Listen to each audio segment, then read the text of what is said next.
My mother-in-law smiled at me in the fellowship hall of First Presbyterian Church and told half the room my husband had finally escaped a cold woman. She did not say it that plainly, of course. Marjorie Whittaker never used ugly words, when polished ones could do more damage. She stood beside the coffee urn in her cream cardigan, one hand resting lightly on Evan's sleeve, and said, "Claire has always been excellent at taking care of strangers. Marriage just requires a different kind of tenderness." People heard her. That was the point. The women folding napkins at the far table slowed down. Pastor Graham looked into his paper cup like there might be an answer floating in the coffee. Tessa Langford stood behind Marjorie with a covered casserole in her hands, soft-eyed and silent, the way a woman looks when she has already been told she is the kinder option. My husband did not defend me. Evan stood there in his navy jacket, eyes lowered, jaw tight, letting his mother explain our marriage to a room full of people who had never seen me come home at midnight after fighting with an insurance company for a stroke patient who could not speak for herself. I looked at Marjorie. Then I looked at Evan. Then I looked at Russell, my father-in-law, standing near the bulletin board with his coffee untouched in his hand. And I asked one question. "Is that what you called the $22,500? The room went quiet in a way church rooms rarely do. No coughs, no spoons against styrofoam, no polite Southern rescue. Marjorie's smile did not disappear. It simply stopped reaching her eyes.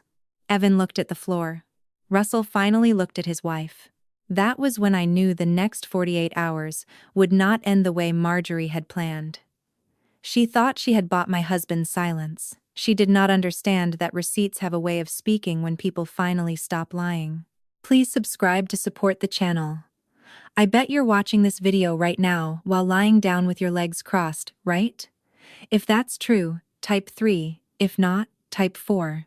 Let's see whether I got it right. Alright, enough talking. Let's begin the story. But to understand why that number made Evan lower his eyes, you have to go back to the first dinner Marjorie hosted after our wedding.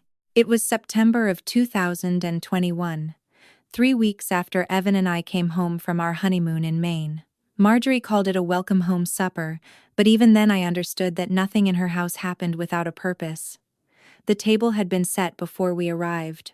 Cream plates, cloth napkins, silver polished bright enough to catch the light from the chandelier. Pot roast in the center, rosemary potatoes, green beans with almonds, rolls tucked into a blue towel. Russell was already seated when we walked in. He stood to hug me, careful and kind, smelling faintly of sawdust and aftershave.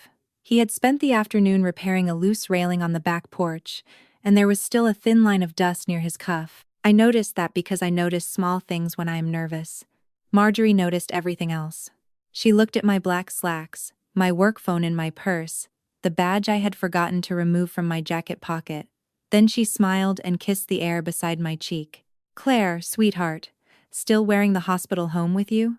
Evan laughed softly, the way sons laugh when they have been trained to make a room easier for their mothers. I said, "Long day. I came straight from work."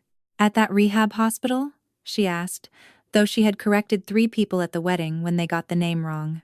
"Blue Ridge Recovery Hospital," I said. "I'm the director of patient advocacy." Marjorie passed the potatoes to Russell without looking at him. "And what does that mean, exactly?" I explained it the simple way. I told her I helped patients and families understand care plans, insurance denials, discharge rights, guardianship questions, all the complicated places where fear and paperwork meet. I told her some families panic when a parent can't go home, and some hospitals move too fast, and sometimes my job was to stand in the middle and make sure the person in the bed did not disappear beneath everyone else's decisions. Marjorie dabbed the corner of her mouth with her napkin.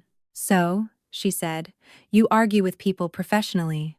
It was not a joke, but the table treated it like one. Evan smiled. Russell looked down at his plate. I mistook his silence for discomfort. Years later, I would understand it was practice. "No," I said carefully. "I advocate." Marjorie tilted her head. "Of course, that is a prettier word." That was the first time I heard her turn my work into a flaw. Not directly. She was too practiced for that. She made it sound like concern, like manners, like a woman from a different generation trying to understand her new daughter-in-law. Halfway through dinner, she asked when Evan and I planned to start a family. I said we were not rushing. Evan reached for his water glass. Russell kept cutting his roast into pieces smaller than he needed. Marjorie set her fork down. A home does not build itself, Claire. No one spoke for a moment. Outside, the cicadas were loud in the warm dark. Inside, I looked at my husband, waiting for him to say something easy, something ordinary, something that would put the sentence back where it belonged. He only touched my knee under the table. Later, in the car, he said, "She means well." I watched the porch light shrink in the side mirror and said, "Does she?" He sighed like I had made things difficult already. I did not know then that Marjorie did not need Evan to choose between us all at once. She only needed to teach him, meal by meal, that my strength was something he should eventually resent. By the time she offered him money, resentment had already made room for it.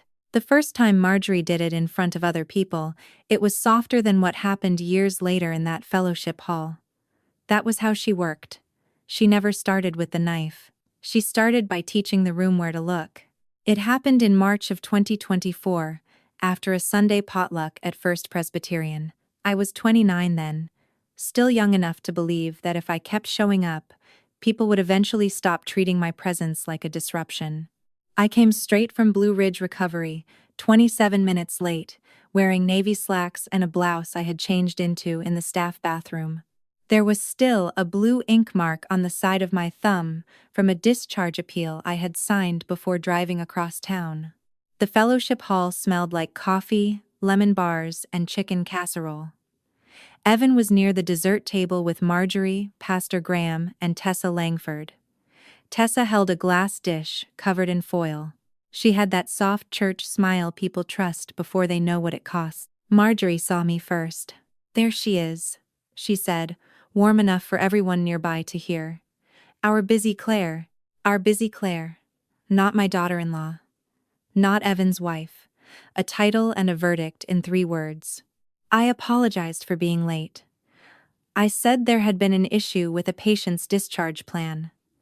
Pastor Graham nodded, like that sounded noble enough to forgive. Marjorie touched Evan's sleeve. "Claire does such important work," she said. "It is just a shame Evan has to make his own dinner most nights." The women by the foil pans laughed softly, not cruelly. That was what made it worse. It was the kind of laugh people offer when they think they are agreeing with a harmless truth. Tessa lifted the casserole a little. "I made extra," she said. "Men forget to eat when nobody reminds them." She looked embarrassed after she said it, but not embarrassed enough to take it back. Evan smiled at her. No, I remember realizing he was not embarrassed for me. He was relieved someone had said the thing he did not want to say himself. Marjorie's hand stayed on his sleeve. "Some men need a softer home to come back to," she said. Nobody gasped. Nobody corrected her. Pastor Graham looked down at his coffee. Evan reached for a lemon bar. I stood there with hospital ink on my thumb, thinking about the 78-year-old woman I had kept out of a facility she did not consent to that morning. In that room, none of that mattered. I was not a woman who protected strangers from being erased by paperwork. I was a wife who did not make enough casseroles. I wanted to ask why tenderness always seemed to mean obedience when Marjorie said it. But I already knew the rules. If I argued, I was defensive. If I cried, I was unstable. If I stayed quiet, I was guilty. So I smiled. Back then, Marjorie was not destroying me yet. She was rehearsing the room.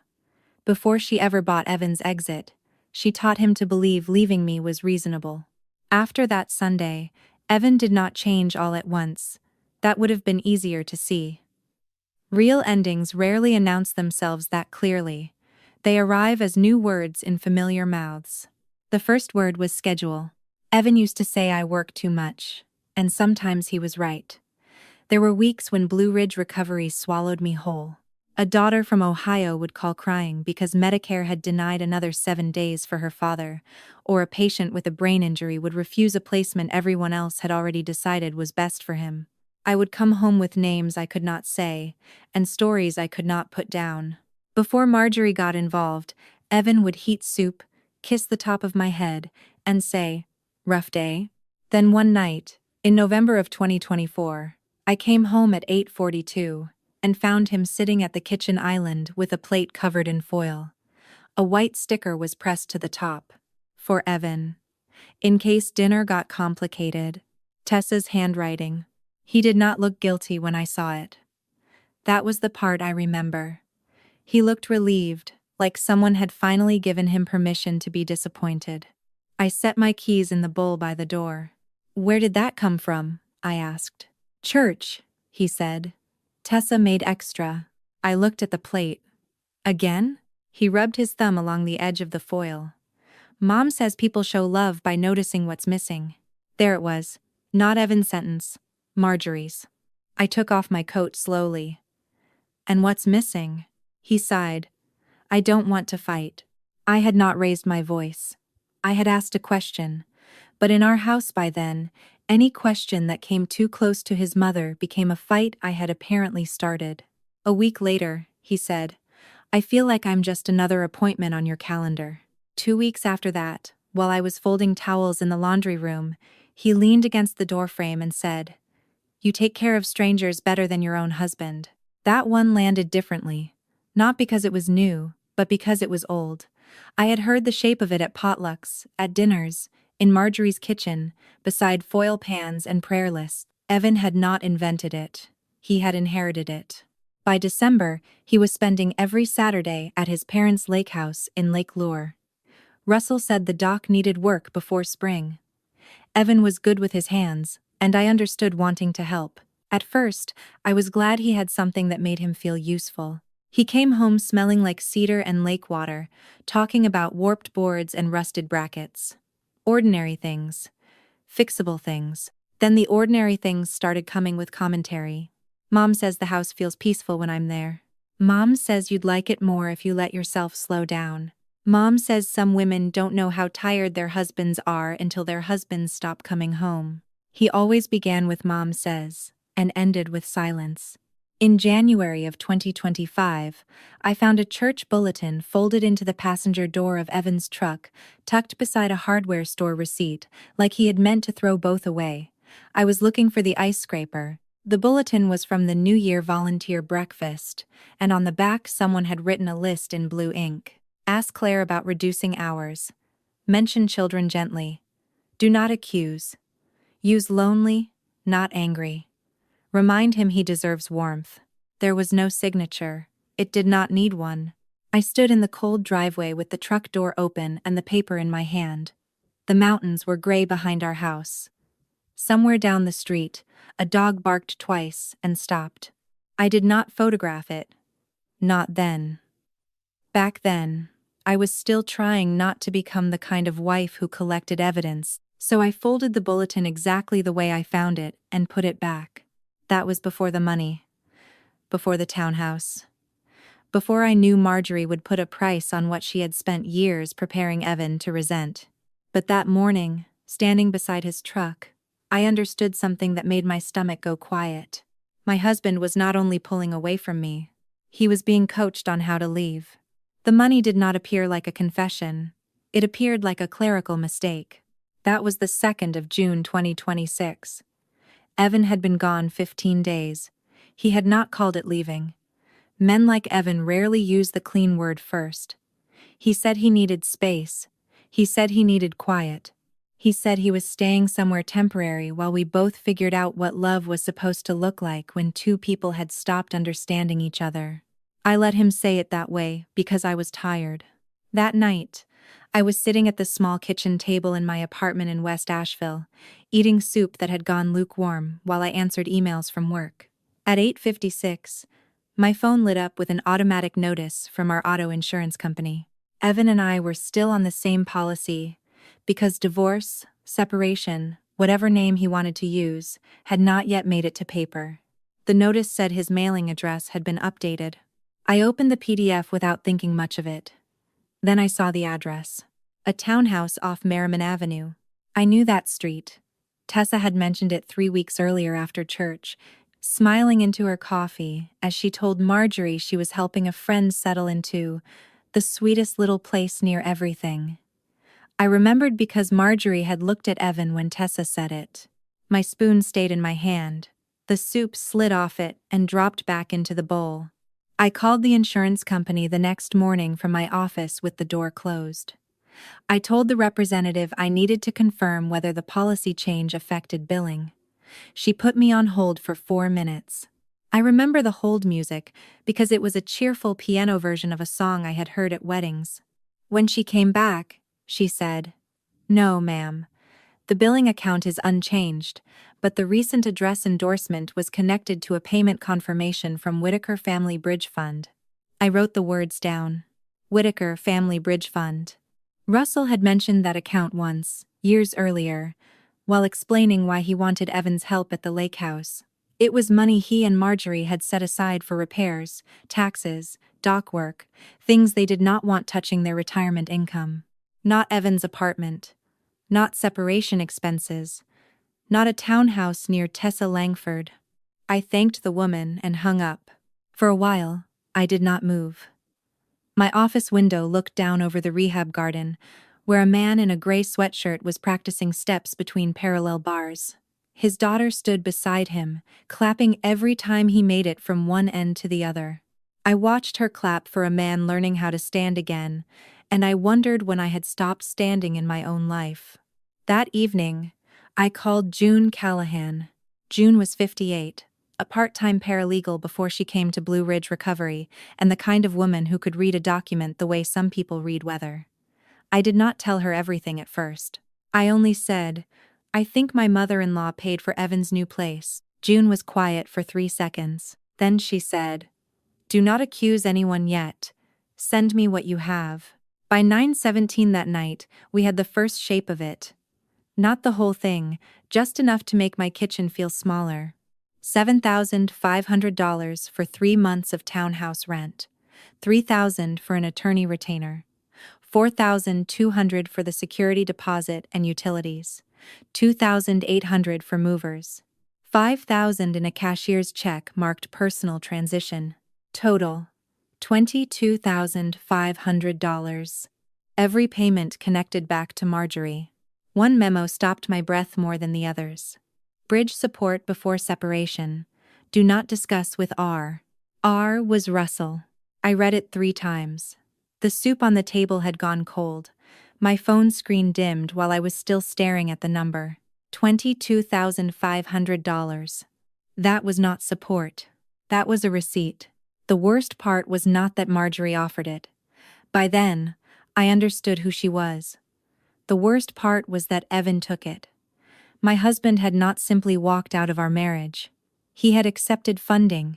He had let his mother turn, leaving me into an expense category. I did not cry. I opened a blank document and typed the date at the top. The 2nd of June 2026. Then I typed the first sentence underneath it. My husband has a price, and his mother paid it. June did not let me stay in that sentence for long. The next morning, she came into my office before 8 with 2 coffees, a yellow legal pad, and the expression of a woman who had spent the night deciding how much truth I could survive at once. She closed the door behind her and set the coffee on my desk. "Claire," she said, "money is rarely the whole story. Money is usually the part people get sloppy with." I had slept 3 hours, maybe less. The document I had started the night before was still open on my laptop. I had not added much after that first sentence. I kept staring at it like the words might rearrange themselves into something less humiliating. June pulled the chair closer and turned the laptop slightly toward her. "We build a timeline," she said. "Not feelings, dates." So we did. September 2021. The welcome home dinner. A home does not build itself. March 2024. The church potluck.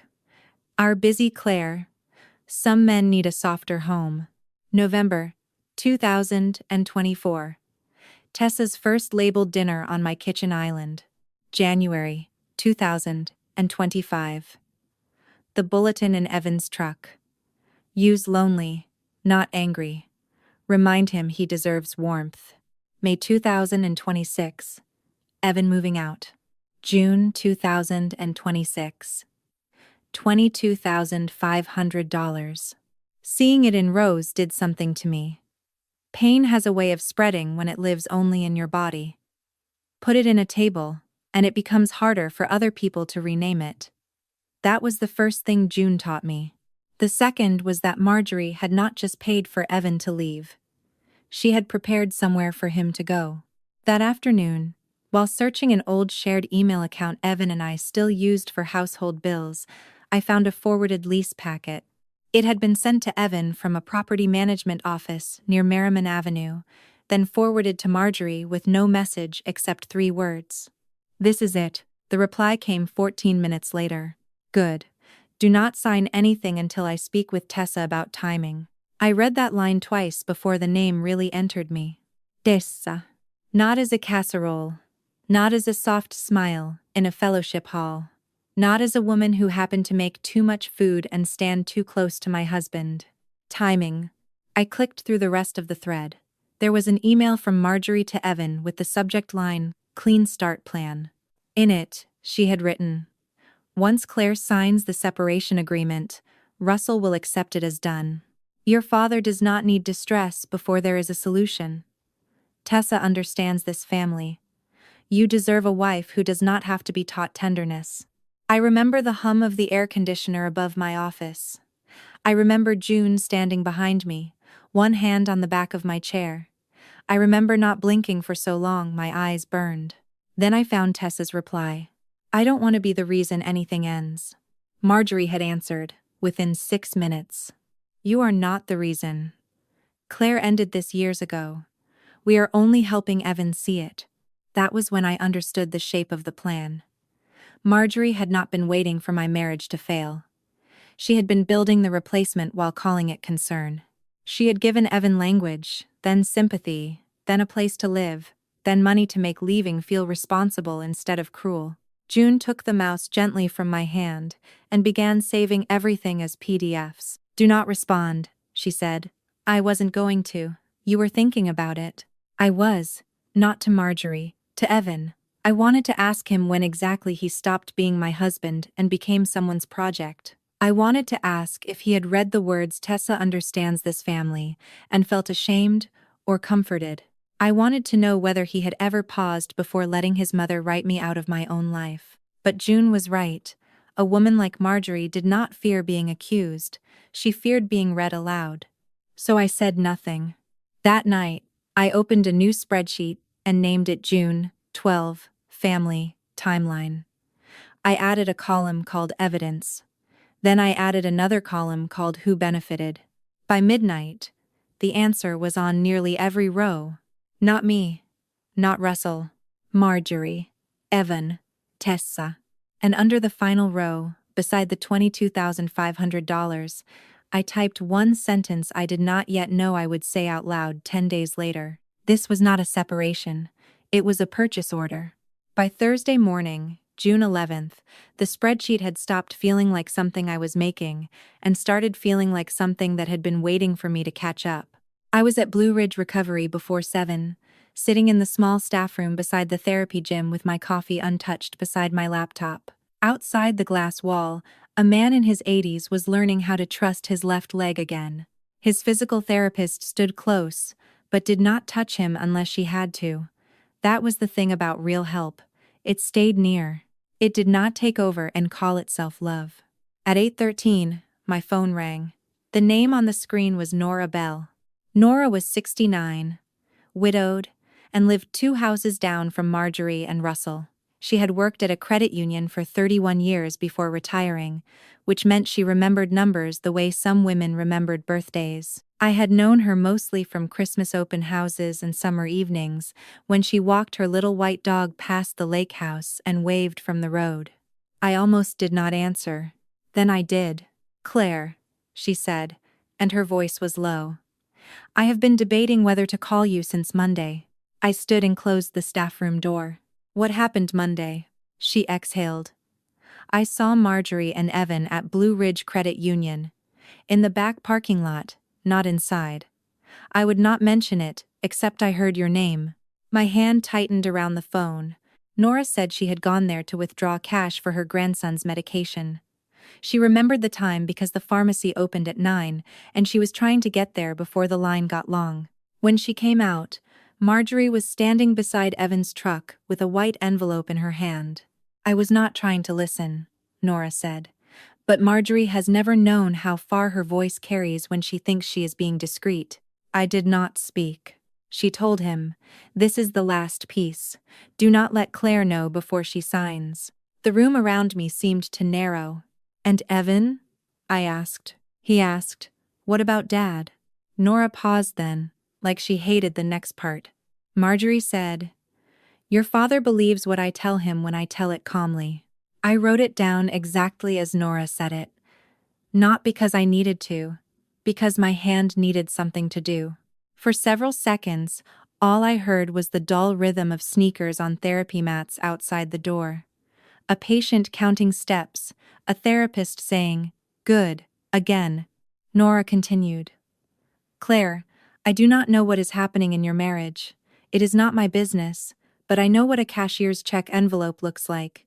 I handled them for half my life, and I know when someone is being kept from the truth."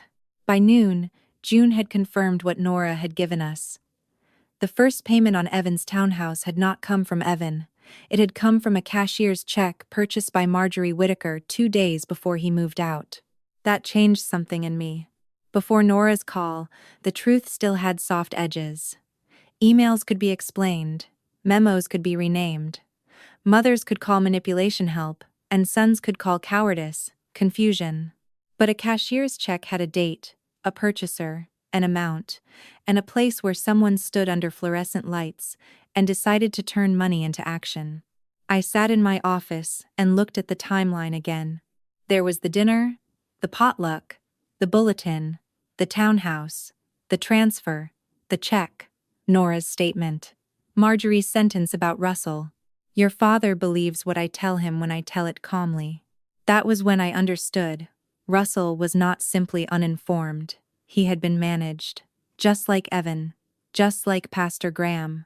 Just like everyone else, Marjorie needed in the right position before she moved the next piece. I was not shaking.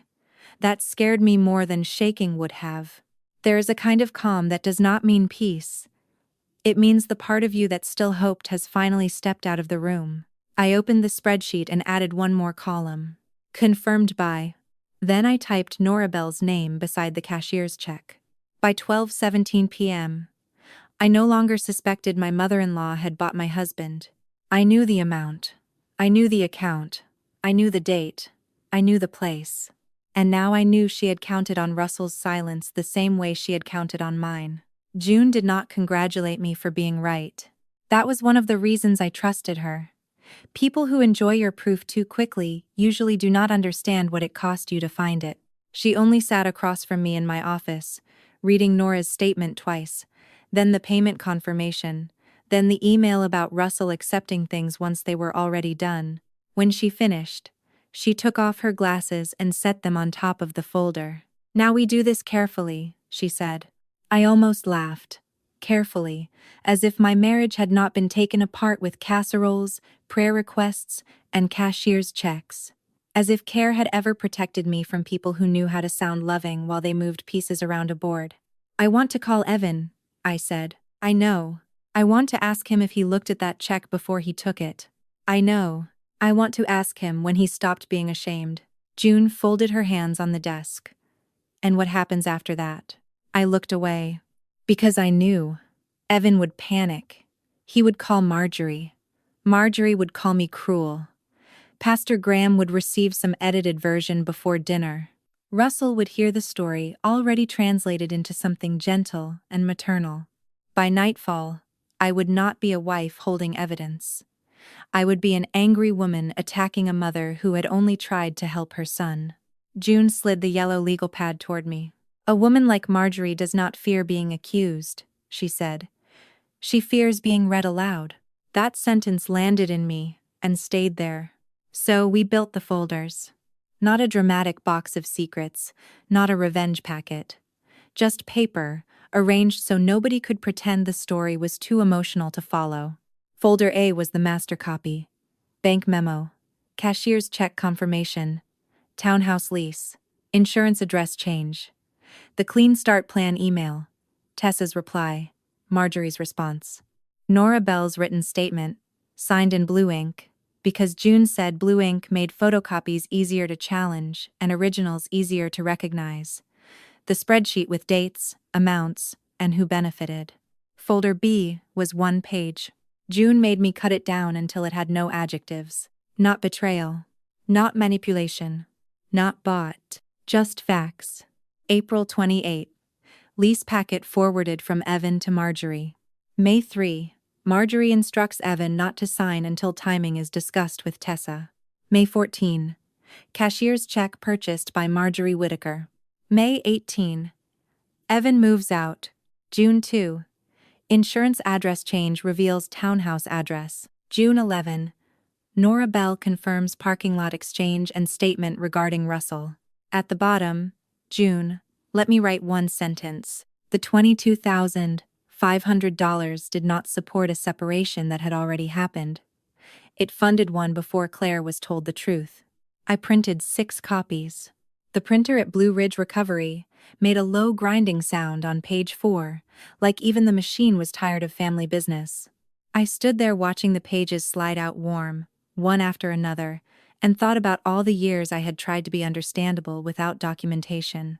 I had explained my hours, explained my tone, explained why I was tired, explained why saving someone else's mother from an unsafe discharge did not mean I had abandoned my own home. Every explanation had been taken apart and handed back to me as evidence that I was difficult. This time, I did not want to explain. I wanted them to read. By 5 that evening, June had put the originals in a blue folder and the summaries in a plain manila envelope. She wrote no names on the outside, no drama, no warning. Then she looked at me and said, "Where does Marjorie feel most in control?" I did not have to think. The lake house. Then that is where she reads it. I called Marjorie at 5:32. She answered on the second ring, bright and breathless, as if she had been expecting me to break first. "Claire, sweetheart, I have been praying you would call. I'll come Friday," I said. To the lake house. There was a small pause. Not long enough for anyone else to notice. Long enough for me. "That would be wise," she said. "I want Russell there. Evan too. Pastor Graham, since you involved him. And Tessa." This time the pause was longer. "Claire, I do not think humiliating yourself in front of others will help." "I agree," I said. "That is why everyone who has been part of the story should be there when it is corrected." She was quiet. For the first time, since I had known Marjorie Whitaker, I heard her understand that I was not asking permission. I was setting the table. Friday came warm and too bright, the kind of June afternoon that makes every hard thing look unreasonable.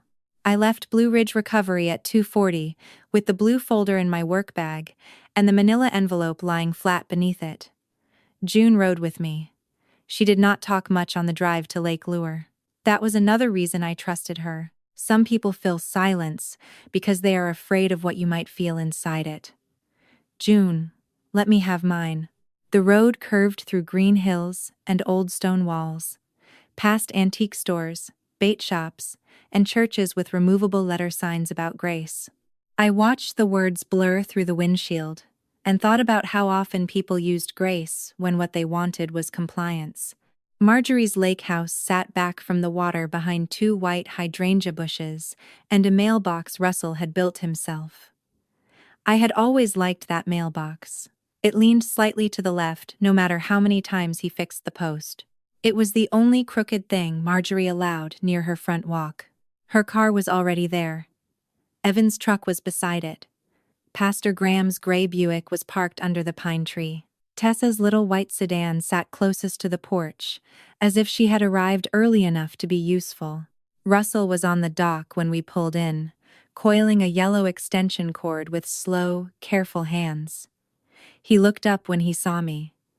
For 1 second, I thought he might wave. He did not. He only nodded, then glanced toward the house, where Marjorie was watching from the kitchen window. Inside, the table was already set. Chicken casserole, green salad, rolls wrapped in a blue towel, iced tea sweating in a glass pitcher, a vase of hydrangeas in the center, cut from the bushes out front. Beside my plate, Marjorie had placed a black pen and a thin stack of papers clipped together. Separation agreement. She had staged surrender and called it supper. "Claire," she said, stepping forward with both hands open, "I am glad you chose peace." June stood beside me and said nothing. Marjorie's eyes moved to her. "I thought this was family." "It is," I said. "That's why I brought someone who understands paperwork." The room shifted slightly, not visibly, not enough for anyone to name. But Evan looked at the pen. Tessa looked at the casserole. Pastor Graham looked at me as if he had begun to suspect he had been invited to the wrong kind of prayer. Russell came in last, smelling faintly of lake water and sawdust. He sat at the head of the table, not beside Marjorie. I noticed that. So did she. For a moment, nobody reached for food. Marjorie smiled anyway, because smiling was how she held a room by the throat without leaving fingerprints. "Well," she said, touching the clipped papers beside my plate, "before anything becomes more painful, perhaps we should begin with what Claire came here to sign." I set my work bag on the floor, unzipped it slowly, and took out the blue folder. "No," I said. "We should begin with what you paid for." Marjorie looked at the folder like I had placed something dirty on her table. "Claire," she said softly, "whatever you think you have, this is not the way to heal a marriage." I did not sit yet. Neither did June. "You are right," I said. "This is not about healing a marriage." I placed one copy of the summary in front of Russell first. Not Evan. Not Marjorie. Russell. His hand moved toward it, then stopped, as if paper could burn. I placed another in front of Pastor Graham, one in front of Evan, one in front of Tessa, and the blue folder in front of Marjorie. She gave a small laugh. "Are we doing court now?" "No," I said. "Court has rules. This is just reading." Russell opened his copy. For the first few seconds, all I heard was the ceiling fan above us and the soft ticking of ice in the tea pitcher. Then Russell turned the first page. His face did not change, but his shoulders went still. "Marjorie," he said, "why is the bridge fund listed here?" Marjorie reached for her tea. Her hand was steady. I remember that. A woman who has practiced control does not panic at the first question. "Because Evan needed help," she said. "Our son was in pain." Russell looked down again. $7,500 for rent, $3,000 for an attorney, $4,200 for deposit and utilities, movers, cashier's check. He lifted the paper slightly. $22,500. Evan stared at the table. Marjorie sighed, disappointed, as if Russell had failed a test of compassion. It was family support. June slid the payment confirmation across the table without a word. Russell read it. Then he read the memo. "Bridge support before separation. Do not discuss with R." He looked up slowly. "Am I R?" No one answered. Marjorie set her glass down. "Russell, I was trying to spare you distress until there was a solution." "A solution," he repeated. Pastor Graham had gone pale. Tessa held both hands in her lap, fingers twisted together. Evan finally spoke. But not to me. "Dad, I thought it was temporary." That was when I sat down. "You moved into a townhouse paid for by your mother," I said. "You met with an attorney she funded. You let me find out through an insurance notice. Which part was temporary?" His mouth opened. Nothing came out. Marjorie turned toward me then, her voice sharpening under the softness. "Claire has always been excellent at making ordinary family help sound sinister." I opened the blue folder and took out the email. "Then read your ordinary words." I handed it to Russell. He read silently at first. Then his lips moved around the sentence, like he needed to feel it before saying it aloud. "Once Claire signs the separation agreement, Russell will accept it as done. Your father does not need distress before there is a solution." He stopped. His voice changed on the next line. Tessa understands this family. You deserve a wife who does not have to be taught tenderness. Tessa made a small sound, not quite a sob. Pastor Graham lowered his copy to the table. Marjorie, he said, you told me Claire had hardened her heart. Marjorie looked at him like he had stepped out of place. I ask you to pray for my son. No, he said quietly. You used prayer as pressure. The room went silent. For the first time since I had married Evan Whitaker, Marjorie was speaking, and nobody was letting her define the words. Russell turned to his wife. How many times, he asked, have you used calm to make a lie sound like care?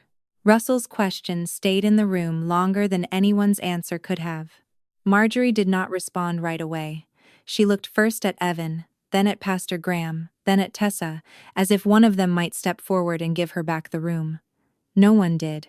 Evan kept staring at his hands. Tessa had begun crying silently, the kind of crying people do when they are sorry enough to feel pain, but not sorry enough to have stopped sooner. Finally, Marjorie said, I did what mothers do. Russell closed his eyes. No, he said. You did what you do. That was the last full sentence he said at the table. After that, the evening broke into smaller pieces. Pastor Graham apologized to me in a voice so low, I almost did not hear it. Tessa whispered that she never wanted to hurt anyone, which was the sort of sentence people use when they want to be forgiven for standing exactly where the hurt was happening. Evan followed me out onto the porch and said my name like it still belonged to him. Claire, I didn't think of it like that. I looked at him under the yellow porch light. Behind him, through the window, I could see Russell still seated at the table with the summary in front of him. Marjorie stood near the sink, not washing anything, just holding the counter with both hands. You didn't have to think of it like I did, I said. You only had to think before you took the money. He flinched. I did not feel better. June drove me home. I remember the lake disappearing behind the trees, the blue folder on my lap, my phone buzzing 3 times before we reached the main road. Marjorie, Marjorie, Marjorie. I did not answer. By Saturday morning, there were 11 missed calls and 4 messages. You embarrassed this family. Russell is confused. This is not the Christian way to handle conflict. You do not understand what mothers do for sons. I read them once and forwarded everything to Grant Mercer, the attorney June had recommended. Then I turned my phone face down and went to work because people still needed help standing, eating, signing, deciding, surviving.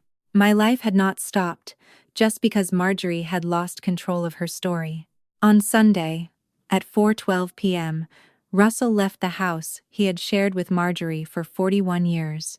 I know the time because he sent me one text before he called his lawyer. Claire, I read it again. All of it.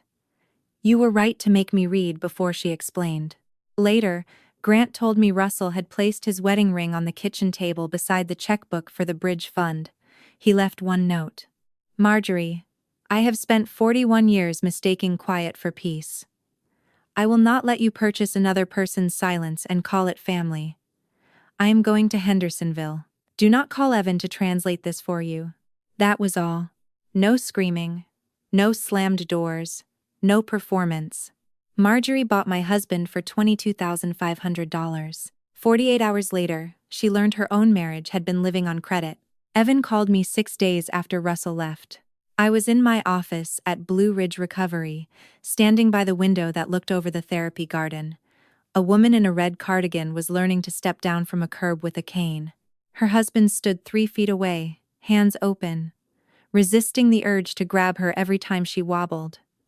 That, I had learned, was what love looked like when it was healthy, close enough to help, far enough to let you stand.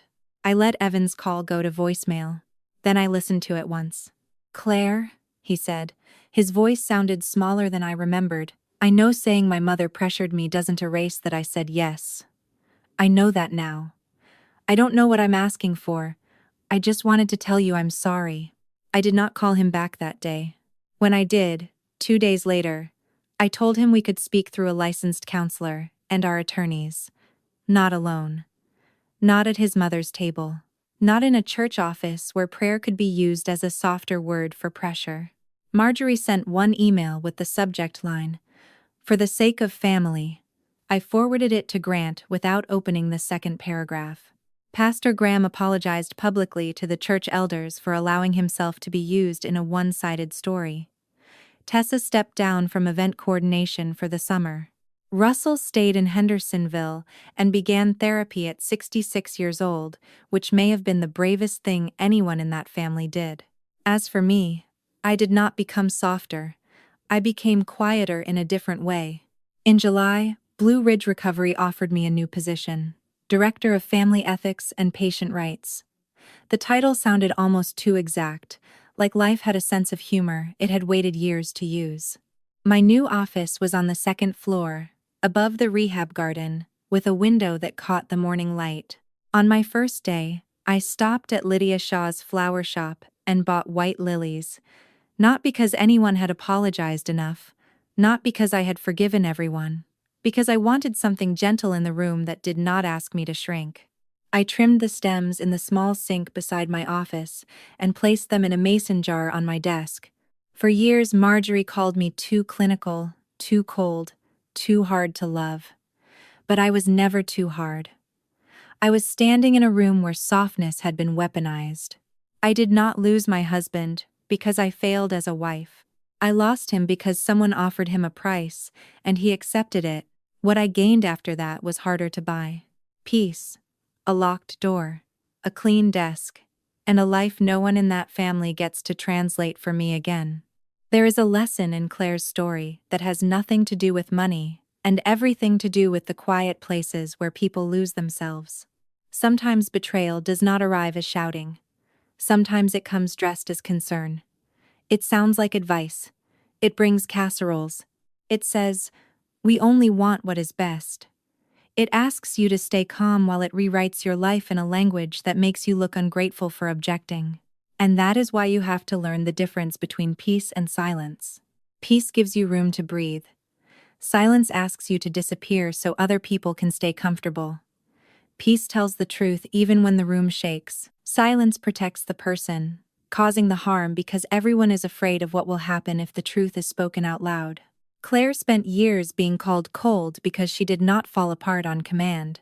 She was called too clinical because she needed facts, too independent because she would not beg, too hard because she had learned to stand upright in rooms where people kept trying to bend her into something easier to control. But strength is not the opposite of love. A good family does not ask you to shrink, so they can call the house peaceful. A good marriage is not built on one person being managed, coached, purchased, or replaced. And real love does not need someone else's silence in order to survive. The most painful part of healing is admitting who chose not to see you, but the most powerful part is realizing you no longer have to audition for those people. You do not have to keep explaining your heart to someone committed to misunderstanding it. You do not have to accept a role in a story someone else wrote for you. Sometimes, recovery begins with one sentence. This is not who I am. This is only who they needed me to be. If Claire's story reminded you of a time when someone called control, family, or pressure, love, leave a comment below. Tell me where you're watching from, and what part of this story stayed with you. And if this story meant something to you, please like this video, subscribe to the channel, and stay with us for the next one. There are more stories like this, stories about truth, survival, and the day someone finally stops letting others translate their life.